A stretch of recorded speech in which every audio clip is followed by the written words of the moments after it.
In this video, I'll show you how to unlink all Steam accounts. Unlink everything from Steam. So, let's get started. First, open your web browser and sign in to your Steam account.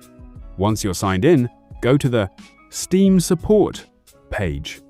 Next, click My Account, then select Data related to your Steam account. Scroll down until you find the Recent Third-Party Site Logins section and open it. Here, you'll see a list of third-party services that you've recently used to sign in with your Steam account. If no accounts are listed, it means there are no recent third-party logins associated with your account. If you want to unlink a service, you'll need to do it from that service's website rather than through Steam. Keep in mind that Steam doesn't provide a single option to unlink all third-party accounts at once. You'll need to manage each connection from the respective service. And that's how you can unlink third-party accounts from your Steam account.